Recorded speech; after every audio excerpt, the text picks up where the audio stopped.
All right, we're getting down to it. Let me talk to you a little bit about people of the truth and what I want you to know out of that. Um,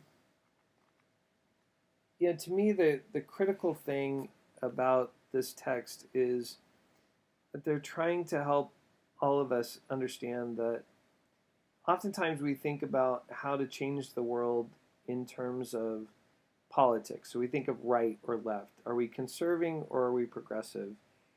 And it's not that politics is unimportant, but they want us to see that we probably think of the political in somewhat goofy ways. That the church itself is a polis, Polis. It that are we are a people, a community, a nation, a royal priesthood, God's own people, and so that rather than thinking of ourselves as either conservative or liberal, progressive or to the right, that that we should think of ourselves as embodying an alternative through the lordship of Jesus that the world cannot understand in its own terms.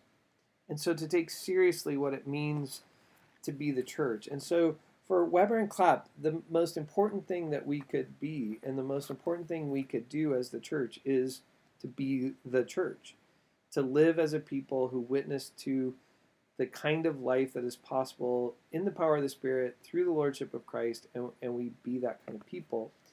Now, worship is important, and we'll spend a good deal of the semester when we get to Jamie Smith's book. We'll get to talking about the role of worship in forming us and shaping us to be this unique people in the world and the way in which we do that. And they want to spend time talking about principalities and powers, and so that the the way the world is constructed is largely through principalities and powers, and we're we're caught by that, and so we have to confront that. It's important for us to understand the cross as a form of depth politics for them, so that when we think about the cross, and we'll come back to more of this theology, but when we think about the cross is not just the place of forgiveness or the place of sacrifice, but it's also the way that Jesus confronts the powers, so that rather than responding in violence, we see this is the embodiment of turning the other cheek, going the second mile, not just loving neighbors, but loving our enemies as well. The cross becomes the response to this. And so as we take up our cross, as we learn that kind of life, we are participating in a kind of depth politics that changes the world. And we're not just critical of the world, but therefore we're diacritical and embodying this alternative that the world doesn't know. But it takes the Spirit to do that. It takes worship. It takes being reminded that Caesar is not God, but that God is God. And so that's an important part of the worshiping community. And because of that, then we come to we come to face social issues in ways that are different. And so some of the things I really like about the book is it begins to introduce us to some ways of thinking through social issues in ways that are probably foreign to us. So let's take, for example, the abortion issue. Uh, the point that they're trying to make on an issue like abortion is that first of all, we tend to think that that people should follow Christian morality whether they are Christian or not. And so we're imposing an understanding of Christianity and Christian faith on people who are not who don't share those convictions. So they're saying we shouldn't be surprised, for example, that in a culture that is largely built on democratic liberalism, on the idea of the individual, where rights are most sacred, we shouldn't be surprised that the conversation then gets shaped solely in terms of rights.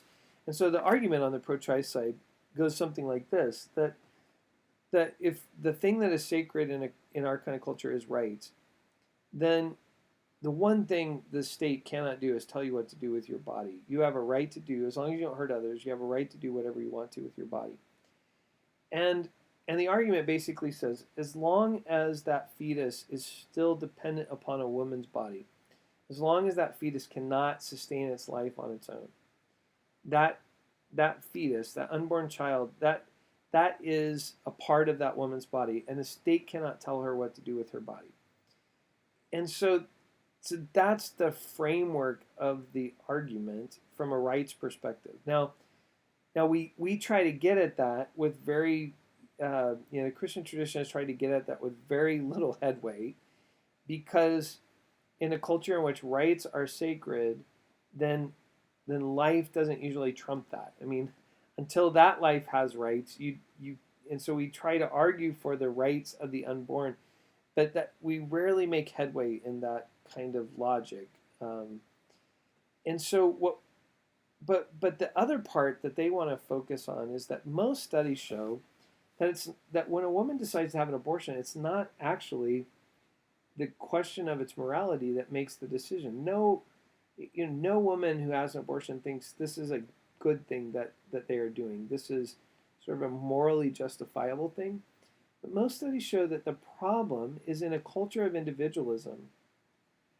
Then we say to that woman who is pregnant that there is no relationship that she has that is going to celebrate or sustain the life of that child. So theoretically, let's say this is a young woman who gets pregnant in a relationship that's not a marriage relationship that's built to sustain this new life. Or even if they are part of the marriage relationship, economically and the pressures on that relationship are such that this child is not welcomed into that. So there's no relationship of welcoming into that into that family, and usually, especially if the person's young, the immediate family is not a place where this is going to be well received. And then I think they would even argue that oftentimes the church, because of the rhetoric that we have and the things that we say, the church is not perceived as a place that will help take responsibility for and welcome the life of that child. So overwhelmingly, studies show women decide to have an abortion because they feel like they have no other alternative. It's not because this is morally justifiable in some kind of way, as much as it is they feel like this is the only alternative that they have with no welcoming community. And Weber and Clapp argue we see children largely as a burden, and we don't see suffering. We're not a culture that narrates well how to suffer. And how to face that. So that for them, the way then the church has to address this issue is, I'm not sure they would say we have to abandon the legal and political work that oftentimes the church does here. But we should recognize that our first responsibility is to, become a community that in all sorts of forms gives a logic to suffering, that we're able to suffer with each other, that we're able to say, our life together isn't always easy, and there may be even people among us that make community challenging, but that's part of what it means to be the body. You can't say to a part of the body, I don't need you. Every part is necessary, even those of lesser honor, Paul would say. We treat with greater honor, and so we're a community that operates in that kind of way. But then, in particular, they would argue we don't have the ability or the right to be a community that tells people what to do with their bodies if we're not a community that welcomes that child or makes space that gives opportunity to be a place of welcome and help and benefit. And so in some ways they want to say the role of the church is maybe not to make abortion illegal as much as it is to be a community that so welcomes the child, so welcomes the little children to come unto them, so makes space within our lives for these children that we make abortion irrelevant. But the problem for us, and I would argue, is that we don't want to take that on. And so it's easy, protesting is easy. Welcoming others is challenging. And so it's easy for us to become sort of moral spokespeople, which has its place, but they're wanting to say, what is the unique response that the church has to some of these social issues? And so with that in mind, you might take a few moments and talk about the way in which chapter 7 unfolds. I mean, what's their response to things like pornography? What's their response to things like AIDS and homosexuality? What's the church's response to the poor and to drugs?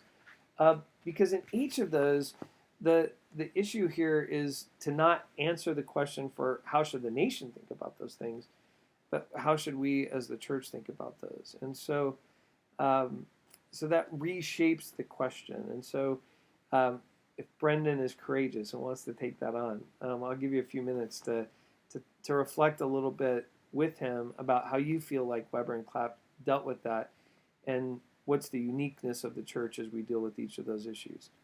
And then I'll come back for just one last segment to talk to you a little bit about the test, and we'll be done for the evening. Thanks.